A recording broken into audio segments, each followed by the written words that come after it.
ओम शांति। आज 15 फरवरी 2025 की साकार मधुर महावाक्य है। आज की मधुर महावाक्य में बाबा बोले, मीठे बच्चे, बाप तुम्हें दैवी धर्म और श्रेष्ठ कर्म सिखलाते हैं, इसलिए तुमसे कोई भी आसुरी कर्म नहीं होने चाहिए। बुद्धि बहुत शुद्ध चाहिए। बाप तुम्हें दैवी धर्म और श्रेष्ठ कर्म सिखलाते हैं। बाबा क्या बोल रहे हैं कि बाप तुम्हें क्या सिखलाते हैं? बाबा दैवी धर्म और श्रेष्ठ कर्म, इसलिए तुमसे कोई भी आसुरी कर्म नहीं होने चाहिए। बुद्धि बहुत शुद्ध चाहिए। प्रश्न है, देह अभिमान में आने से पहला पाप कौन सा होता है? देह अभिमान में आने से पहला पाप कौन सा होता है? उत्तर, अगर देह अभिमान में हैं तो बाप की याद के बजाय देहधारी की याद आएगी, कुदृष्टि जाती रहेगी, खराब ख्यालात आएंगे। यह बहुत बड़ा पाप है। समझना चाहिए कि माया वार कर रही है, फौरन सावधान होना चाहिए। तो देह अभिमान में आने से पहला पाप कौन सा होता है? तो बाबा कहते हैं कि अगर देह अभिमान में आते हैं तो बाप की याद के बजाय, बाबा की याद के बजाय देहधारियों की याद आती है ना। कुदृष्टि जाती रहेगी, देहधारियों की याद आएगी और कुदृष्टि जाएगी, खराब ख्यालात आएंगे। यह बहुत बड़ा पाप है। समझना चाहिए कि माया वार कर रही है। कल बाबा बोले थे ना, कल के महावाक्य में, कि माया के संबंधों को डाइवोर्स करो, स्मृति से माया के संबंधों को डाइवोर्स दो। बोले थे ना कल के महावाक्य में बाबा।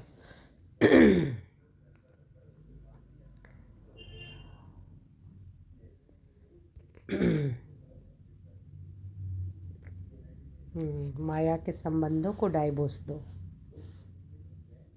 अब बाबा से संबंध, बाप के संबंध से सौदा करने वाले मोहजीत और मायाजीत भव। बाबा कल के महावाक्य में यही वरदान दिए थे। तो आज भी बाबा क्या बोल रहे हैं कि माया वार कर रही है। अगर देह के तरफ ध्यान जाता है, देह अभिमान में आते हैं तो देहधारी की याद आएगी और कुदृष्टि जाएगी, खराब ख्यालात आएंगे। समझना चाहिए कि माया वार कर रही है, यह बहुत बड़ा पाप है, फौरन सावधान हो जाना चाहिए। तो बाबा सावधान करवा रहे हैं। ओम शांति।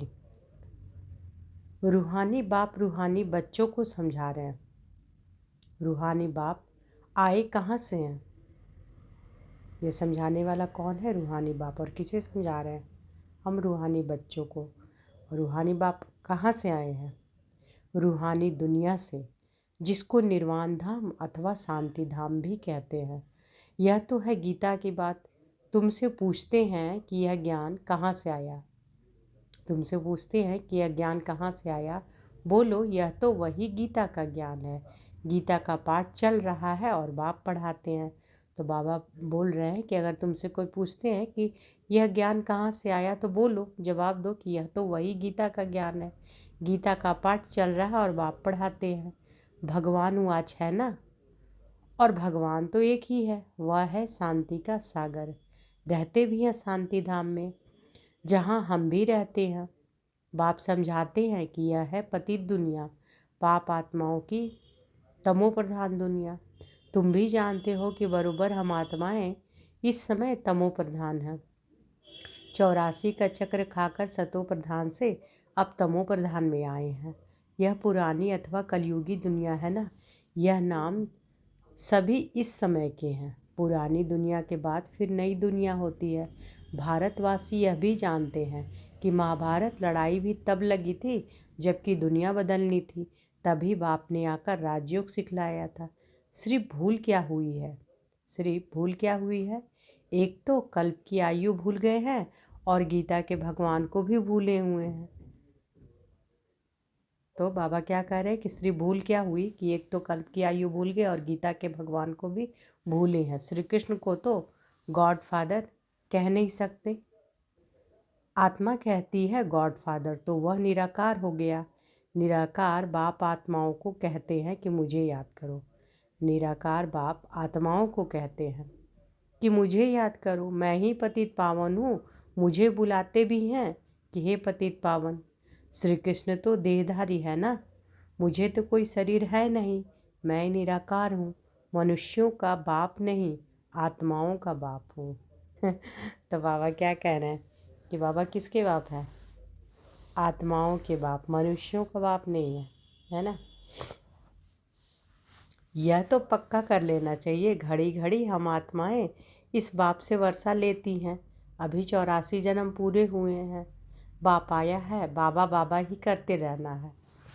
बाबा को बहुत याद करना है। सारा कल्प जिस्मानी बाप को याद किया, अभी बाप आए हैं और मनुष्य सृष्टि से सब आत्माओं को वापस ले जाते हैं, क्योंकि रावण राज्य में मनुष्यों की दुर्गति हो गई है, इसलिए अब बाप को याद करना है।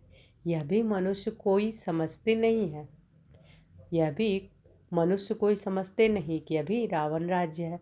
रावण का अर्थ ही नहीं समझते, बस एक रस्म हो गई है कि दशहरा मनाने की। तुम कोई अर्थ थोड़े ही समझते थे, अभी समझ मिली है औरों को समझ देने के लिए।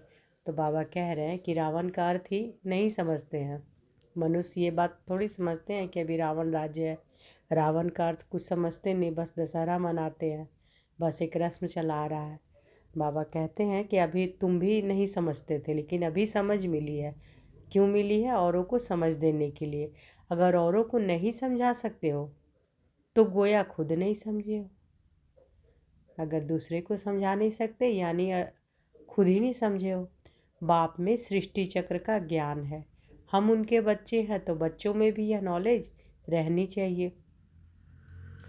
तुम्हारी यह है गीता पाठशाला। उद्देश्य क्या है? उद्देश्य क्या है? यह लक्ष्मी नारायण बनना, यह राजयोग है ना। नर से नारायण, नारी से लक्ष्मी बनने की यह नॉलेज है। वो लोग कथाएं बैठ सुनाते हैं, यहाँ तो हम पढ़ते हैं, हमको बाप राजयोग सिखाते हैं। तो बाबा कह रहे हैं कि यह क्या है गीता पाठशाला, और उद्देश्य क्या है पढ़ने का? कि लक्ष्मी नारायण बनना, यह राजयोग है ना। नर से नारायण और नारी से लक्ष्मी बनने की यह नॉलेज है। यह नॉलेज कौन सी है? नर से नारायण और नारी से लक्ष्मी बनने की नॉलेज। वो लोग कथाएं बैठ सुनाते हैं, यहाँ तो हम पढ़ते हैं, हमको बाप राजयोग सिखाते हैं। यह सिखाते ही हैं कल्प के संगम युग पर। तो ये सिखाते हैं कब बाबा? कल्प के संगम युग पर। बाप कहते हैं कि मैं पुरानी दुनिया को बदल नई दुनिया बनाने आया हूँ। नई दुनिया में इन्हों का राज्य था, पुरानी में नहीं है, फिर जरूर होना चाहिए। चक्र तो जान लिया है, मुख्य धर्म है 4, मुख्य धर्म है 4, अभी डिटिज्म है नहीं। दैवी धर्म भ्रष्ट और दैवी कर्म भ्रष्ट बन पड़े हैं। अभी फिर तुमको दैवी धर्म श्रेष्ठ और कर्म श्रेष्ठ सिखला रहे हैं। तो अभी बाबा हम सबों को क्या सिखला रहे हैं? दैवी धर्म श्रेष्ठ और कर्म श्रेष्ठ सिखला रहे हैं। तो अपने पर ध्यान रखना है, हमसे कोई आसुरी कर्म तो नहीं होते हैं। तो बाबा ध्यान रखने बोल रहे हैं क्या? कि हमसे कोई आसुरी कर्म तो नहीं होता है, क्योंकि बाबा क्या हमें सिखा रहे हैं? दैवी धर्म और श्रेष्ठ कर्म सिखला रहे हैं ना। तो बाबा कहते हैं माया के कारण कोई खराब ख्यालात तो बुद्धि में नहीं आते हैं। बाबा कहते हैं कि हम ध्यान रखो, अपने आप पर ध्यान रखना है कि हमसे कोई आसुरी कर्म तो नहीं होते हैं। माया के कारण कोई खराब ख्यालात तो बुद्धि में नहीं आते हैं, कुदृष्टि तो नहीं रहती है। देखे इनकी कुदृष्टि जाती है अथवा खराब ख्यालात आते हैं तो उनको झट सावधान करना चाहिए, उनसे मिल नहीं जाना चाहिए, उनको सावधान करना चाहिए कि तुम्हारे में माया की प्रवेशता के कारण यह खराब ख्यालात आते हैं। योग में बैठ बाप की याद के बदले कोई की देह तरफ ख्याल जाता है तो समझना चाहिए कि यह माया का वार हो रहा है, मैं पाप कर रहा हूँ। इसमें तो बुद्धि बड़ी शुद्ध होनी चाहिए। हंसी मजाक में भी बहुत नुकसान होता है, इसलिए तुम्हारे मुख से सदैव शुद्ध वचन निकलने चाहिए, कुवचन नहीं, हंसी मजाक आदि भी नहीं।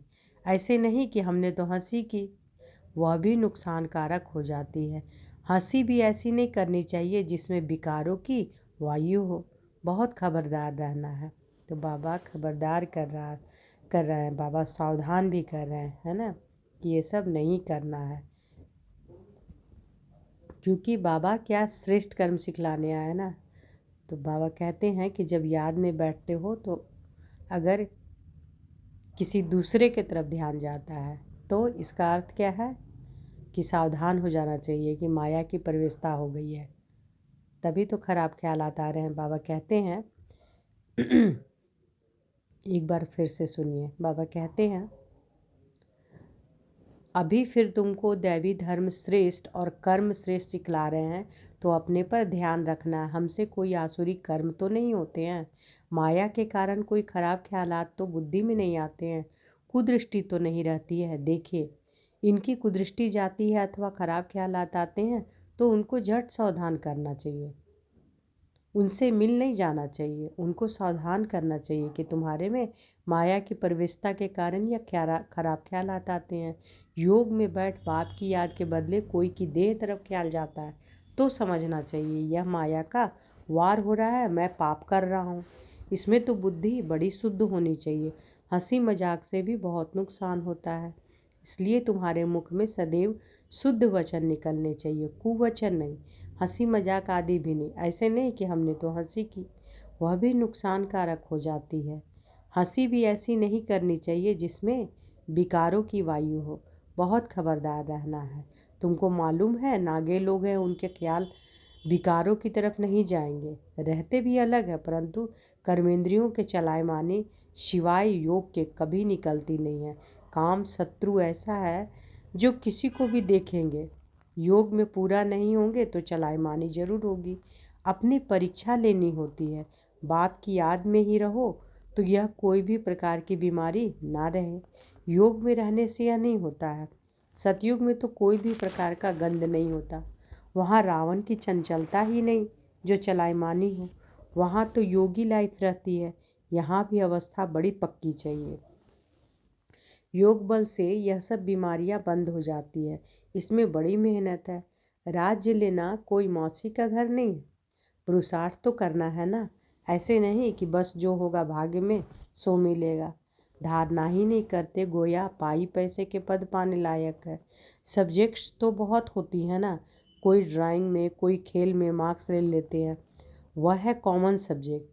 वैसे भी यहाँ भी सब्जेक्ट है, कुछ न कुछ मिलेगा, बाकी बादशाही नहीं मिल सकेगी। वह तो सर्विस करेंगे तो बादशाही मिलेगी, उसके लिए बहुत मेहनत चाहिए। बहुतों की बुद्धि में बैठता ही नहीं, जैसे कि खाना हजम ही नहीं होता। उच्च पद पाने की हिम्मत नहीं, इसको भी बीमारी कहेंगे ना। तुम कोई भी बात देखते ना देखो, तुम कोई भी बात देखते ना देखो, रूहानी बाप की याद में रह, औरों को रास्ता बताना है, अंधों की लाठी बनना है। तो बाबा की याद में, रूहानी बाप की याद में रहकर औरों को रास्ता बताना है, और बाबा क्या बोलते हैं, अंधों की लाठी बनना है। तुम तो रास्ता जानते हो, रचयिता और रचना का, ज्ञान मुक्ति और जीवन मुक्ति तुम्हारी बुद्धि में फिरते रहते हैं, जो जो महारथी हैं। तो बाबा कह रहे हैं कि तुम तो रास्ता जानते हो ना, रचयिता और रचना का, ज्ञान मुक्ति और जीवन मुक्ति तुम्हारी बुद्धि में फिरते रहते हैं, जो जो महारथी हैं। बच्चों की अवस्था में भी दिन रात का फर्क रहता है, कहाँ बहुत धनवान बन जाते हैं, कहाँ बिल्कुल गरीब। राजाई पद में तो फर्क है ना। बाकी हाँ, वहाँ रावण ना होने के कारण दुख नहीं होता है।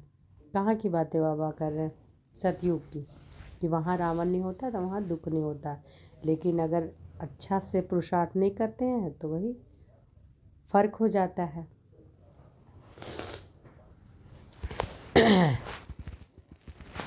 तो बाबा कहते हैं, बाकी संपत्ति में तो फर्क है, संपत्ति से सुख होता है। जितना योग में रहेंगे उतना हेल्थ बड़ी अच्छी होगी, मेहनत करनी है। बहुतों की तो चलन ऐसी रहती है जैसे अज्ञानी मनुष्यों की होती है। तो बाबा कह रहे हैं कि बाबा को जो जान रहे हैं उसमें भी कुछ लोग अज्ञानी ऐसे मनुष्य हैं जो ऐसे उनकी चलन रहती है कि जैसे अज्ञानी लोग को नहीं पता रहता, उस तरह से उनकी चलन है। वही बाबा बता रहे हैं, तो चेक करना अपने आप को, है ना। बाबा कह रहे हैं कि बहुतों की तो चलन ऐसी रहती है जैसे अज्ञानी मनुष्यों की होती है, वह किसी का कल्याण कर नहीं सकेंगे। जब इम्तिहान होता है तो मालूम पड़ जाता है कि कौन कितने मार्क्स में पास होंगे, फिर उस समय हाय हाय करनी पड़ेगी। बाप दादा दोनों ही कितना समझाते रहते हैं, बाप आए ही हैं कल्याण करने, अपना भी कल्याण करना है तो दूसरों को भी कल्याण करना है। बाप को बुलाया भी है कि आकर हम पतितों को पावन होने का रास्ता बताओ। तो अब तो बाप श्रीमत देते हैं, तुम अपने को आत्मा समझ देह अभिमान छोड़ मुझे याद करो। तो बाबा क्या श्रीमत दे रहे हैं कि तुम अपने को आत्मा समझ देह अभिमान छोड़ मुझे याद करो। कितनी सहज दवाई है ना। दवा कौन सी दवाई दे रहे हैं कि अपने को आत्मा समझकर ये देह अभिमान की देह में नहीं आना कि मैं ये हूँ मैं वो हूँ, नहीं, अपने को आत्मा समझ बाबा को याद करना। बाबा कहते हैं कितनी सहज दवाई है। बोलो, हम सिर्फ एक भगवान बाप को मानते हैं। वह कहते हैं मुझे बुलाते हो कि आकर पतितों को पावन बनाओ, तो मुझे आना पड़ता है। ब्रह्मा से तुमको कुछ भी मिलना नहीं है, वह तो दादा है, बाबा भी नहीं। बाबा से तो वर्षा मिलता है, ब्रह्मा से थोड़े ही वर्षा मिलता है। निराकार बाप इन द्वारा एडॉप्ट कर हम आत्माओं को पढ़ाते हैं, इनको भी पढ़ाते हैं। तो बाबा कह रहे हैं कि ऐसे ऐसे बोलना है कि ब्रह्मा बाबा के तन में प्रवेश होकर निराकार शिव बाबा आते हैं और हम बच्चों को भी पढ़ाते हैं और इनको भी पढ़ाते हैं। और वर्षा किससे मिलना है? निराकार बाप से, है ना। तो वही बाबा कह रहे हैं कि ब्रह्मा से तो कुछ भी मिलने का नहीं है, वर्षा बाप से ही मिलता है। इन द्वारा देने वाला एक है, उनकी ही महिमा है, वही सर्व का सदगति दाता है। वह तो पूज्य से फिर पुजारी बनते हैं, यह तो पूज्य से फिर पुजारी बनते हैं। ब्रह्मा बाबा के बारे में बाबा बोल रहे हैं, सतयुग में थे, फिर 84 जन्म भोग, अब पतित बने हैं, फिर पूज्य पावन बन रहे हैं। हम बाप द्वारा सुनते हैं, कोई मनुष्य से नहीं सुनते। मनुष्यों का है ही भक्ति मार्ग, यह है रूहानी ज्ञान मार्ग। ज्ञान सिर्फ एक ज्ञान सागर के पास ही है, बाकी यह शास्त्र आदि सब भक्ति के हैं। शास्त्र आदि पढ़ना यह सब है भक्ति मार्ग। ज्ञान सागर तो एक ही बाप है, हम ज्ञान नदियाँ ज्ञान सागर से निकली हैं। तो बाबा क्या कह रहे हैं कि शास्त्र आदि पढ़ना यह सब क्या है? भक्ति। बाबा कहते ज्ञान सागर तो एक ही बाप है, हम क्या हैं? हम सब हैं नदियाँ, ज्ञान सागर से निकली हैं, बाकी वह है पानी का सागर और नदियाँ। और बच्चों को यह सब बातें ध्यान में रखनी चाहिए। बच्चों को यह सब बातें ध्यान में रहनी चाहिए। अंतर्मुख हो, बुद्धि चलानी चाहिए। अपने आप को सुधारने के लिए अंतर्मुख हो, अपनी जांच करो। तो बाबा बोल रहे हैं कि अंतर्मुख होकर अपने अंदर देखना है कि क्या कमजोरी है, क्या कमी कमजोरी है, जांच करना है।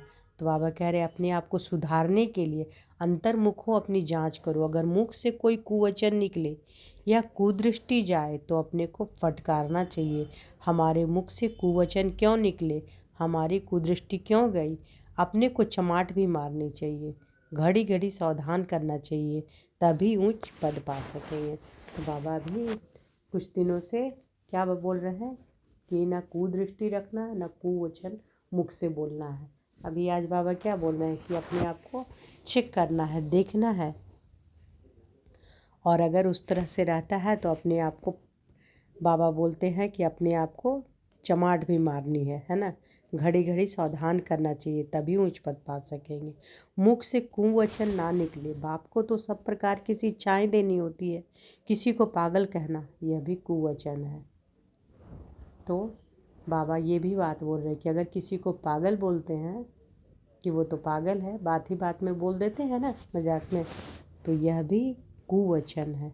मनुष्य तो जिसके लिए भी जो आता है वह कहते रहते हैं, जानते कुछ भी नहीं है कि हम किसकी महिमा गाते हैं। महिमा तो करनी चाहिए एक ही पतित पावन बाप की, और तो कोई है नहीं। ब्रह्मा विष्णु शंकर को भी पतित पावन नहीं कहा जाता है, यह तो किसी को पावन नहीं बनाते हैं। पतित से पावन बनाने वाला एक ही बाप है। पावन सृष्टि है ही नई दुनिया, वो तो अभी है नहीं। प्योरिटी है ही स्वर्ग में, पवित्रता का सागर भी है, यह तो है ही रावण राज। बच्चों को अभी आत्माभिमानी बनने की बहुत मेहनत करनी चाहिए। मुख से कोई भी पत्थर व कुवचन नहीं निकलना चाहिए। तो बार बार बाबा ध्यान खिंचवा रहे हैं कि मुख से कुवचन नहीं निकले। कल के भी महावाक्य में बाबा बोले थे ना कि आर्ग्यू नहीं करना है, वाद विवाद नहीं करना है किसी से। उसके पहले बाबा बोले किसी को दुख नहीं देना है। तो आज भी बाबा बार बार याद करवा रहे हैं कि मुख से नहीं बोलना है, पत्थर या कुवचन नहीं निकलना चाहिए। अगर किसी को पागल बोलते हैं तो वो भी कुवचन है। तो बाबा कहते हैं कि मुख से कोई भी पत्थर व कुवचन नहीं निकलना चाहिए, बहुत प्यार से चलना है। कुदृष्टि भी बड़ा नुकसान कर देती है, बड़ी मेहनत चाहिए। आत्माभिमानी है अविनाशी अभिमान, आत्माभिमान है अविनाशी अभिमान। देह तो विनाशी है, आत्मा को कोई भी नहीं जानते हैं। आत्मा का भी बाप तो जरूर कोई होगा ना। कहते भी हैं सब भाई भाई हैं, फिर सब में परमात्मा बाप विराजमान कैसे हो सकते हैं? सभी बाप कैसे हो सकते हैं? इतना भी अकल नहीं है। सबका बाप तो एक ही है, उनसे ही वर्षा मिलता है, उसका नाम है शिव। शिवरात्रि भी मनाते हैं, वो रुद्र रात्रि व श्री कृष्ण रात्रि नहीं कहते। मनुष्य तो कुछ भी नहीं समझते हैं, कहेंगे यह सब उनके रूप है, उनकी ही लीला है। तुम अभी समझते हो कि बेहद के बाप से तो बेहद का वर्षा मिलता है, तो उस बाप की श्रीमत पर चलना है। बाप कहते हैं कि मुझे याद करो, लेबर्स को भी शिक्षा देनी चाहिए, तो उन्हों का भी कुछ कल्याण हो जाए। तो बाबा क्या बोल रहे हैं? लेबर्स को भी शिक्षा देना चाहिए, उन्हों का भी कुछ कल्याण हो जाए, परंतु खुद ही याद नहीं कर सकते तो औरों को क्या याद दिलाएंगे? रावण एकदम पतित बना देते हैं, फिर बाप आकर परिस्तानी बनाते हैं। वंडर है ना, कोई की भी बुद्धि में यह सब बातें नहीं है। यह लक्ष्मी नारायण कितना ऊंच परिस्तानी से फिर कितना पतित बन जाते हैं। इसलिए ब्रह्मा का दिन ब्रह्मा की रात गाई ही है। शिव के मंदिर में तुम बहुत सर्विस कर सकते हो। बाप कहते हैं कि तुम मुझे याद करो, दर दर भटकना छोड़ दो, यह ज्ञान है ही शांति का। बाप को याद करने से तुम सतोप्रधान बन जाएंगे। बस यही मंत्र देते रहो, कोई से भी पैसा नहीं लेना चाहिए जब तक पक्का ना हो जाए। बोलो, प्रतिज्ञा करो कि हम पवित्र रहेंगे, तब हम तुम्हारे हाथ का खा सकते हैं, कुछ भी ले सकते हैं। भारत में मंदिर तो बहुत ढेर है, फॉरेनर शादी जो भी आए हैं उनको यह संदेश तुम दे सकते हो कि बाप को याद करो। अच्छा, तो बाबा क्या बोल रहे हैं कि तुम मुझे याद करो। बाप कहते हैं कि तुम मुझे याद करो, दर दर भटकना छोड़ दो, यह ज्ञान है ही शांति का। बाप को याद करने से तुम सतो प्रधान बन जाएंगे। बस यही मंत्र देते रहो, कोई से भी पैसा नहीं लेना चाहिए। तो बाबा क्या कर रहे हैं? शिव के मंदिर में जाकर सर्विस करने का है। तो बाबा कह रहे हैं ऐसे करके बोलना है। बाबा कहते बोलो, प्रतिज्ञा करो कि हम पवित्र रहेंगे, तब हम तुम्हारे हाथ का खा सकते हैं, कुछ भी ले सकते हैं। भारत में मंदिर तो बहुत ढेर है, फॉरेनर शादी जो भी आए उनको यह संदेश तुम दे सकते हो कि बाप को याद करो। अच्छा, अब बाबा का याद प्यार लीजिए। मीठे मीठे सिकी लधे बच्चों प्रति माता पिता बाप दादा का याद प्यार और गुड मॉर्निंग। रूहानी बाप की रूहानी बच्चों को नमस्ते। हम रूहानी बच्चों की रूहानी माता पिता बाप दादा को याद प्यार, गुड मॉर्निंग और नमस्ते नमस्ते नमस्ते। शुक्रिया बाबा, शुक्रिया। धारणा के लिए मुख्य सार आज धारणा करने के लिए बाबा कह रहे हैं। पहला, कभी भी ऐसी हंसी मजाक नहीं करनी है जिसमें विकारों की आयु हो। अपने को बहुत सावधान रखना है, मुख से कटु वचन नहीं निकालने हैं। तो बाबा क्या कह रहे हैं कि कभी भी हंसी मजाक नहीं करनी है जिसमें विकार की वायु हो, और मुख से सावधान रखना है, मुख से कटु वचन नहीं निकालने हैं। दूसरा, आत्माभिमानी बनने की बहुत बहुत प्रैक्टिस करनी है। सबसे प्यार से चलना है, कुदृष्टि नहीं रखनी है। कुदृष्टि जाए तो अपने आप को आपे ही सजा देनी है। तो बाबा बोले ना, कुदृष्टि जाता है तो अपने आप को सजा भी देना है, अपने आप को चमाट मारना है कि मेरी दृष्टि ऐसे गई। तो बाबा कह रहे हैं कि अभिमानी बनने की बहुत बहुत प्रैक्टिस करनी है। सबसे प्यार से चलना है, कुदृष्टि नहीं रखनी है। कुदृष्टि जाए तो अपने आप को ही आपे ही सजा देनी है।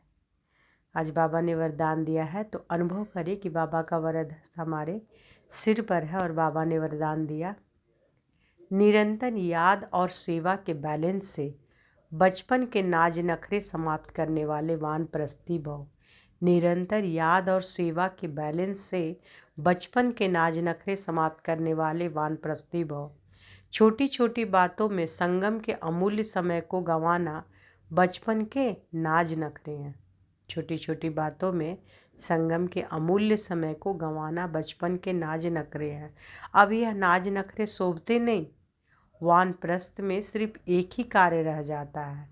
वानप्रस्थ में सिर्फ एक कार्य रह जाता है, क्या? बाप की याद और सेवा। इसके सिवाय और कोई भी याद ना आए। उठो तो भी याद और सेवा, सो तो भी याद और सेवा, निरंतर यह बैलेंस बना रहे। तो वानप्रस्थ में सिर्फ एक कार्य क्या रह जाता है? बाबा क्या बोल रहे हैं? बाप की याद और सेवा। इसके सिवाय और कोई भी याद ना आए। उठो तो भी याद और सेवा, सो तो भी याद और सेवा, निरंतर यह बैलेंस बना रहे। त्रिकालदर्शी बनकर बचपन की बातें व बचपन के संस्कारों का समाप्ति समारोह मनाओ, तब कहेंगे वानप्रस्थी। तो बाबा क्या कह रहे हैं कि त्रिकालदर्शी बनकर, है ना, बचपन की बातें व बचपन के जो संस्कार हैं उसकी समाप्ति समारोह मनाओ, तब कहेंगे वानप्रस्थी।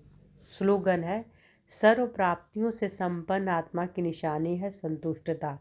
सर्व प्राप्तियों से संपन्न आत्मा की निशानी है संतुष्टता। संतुष्ट रहो और संतुष्ट करो। अव्यक्त इशारे हैं, एकांत प्रिय बनो, एकता और एकाग्रता को अपनाओ। एकांत एक तो स्थूल होती है, दूसरी सूक्ष्म भी होती है। एकांत के आनंद के अनुभवी बन जाओ तो बाह्य मुक्ता अच्छी नहीं लगेगी। अव्यक्त स्थिति को बढ़ाने के लिए एकांत में रुचि रखनी है, एकता के साथ एकांत प्रिय बनना है। तो आज की मधुर महावाक्य में ज़्यादा से ज़्यादा बाबा क्या ध्यान खिंचाए हैं कि मुख से कुवचन किसी को बोलना नहीं, कुदृष्टि नहीं रखना है। बाबा तुम्हें दैवी धर्म और श्रेष्ठ कर्म सिखलाते हैं, इसलिए तुमसे कोई भी आसुरी कर्म नहीं होने चाहिए। बुद्धि बहुत शुद्ध चाहिए, बाबा कहते हैं।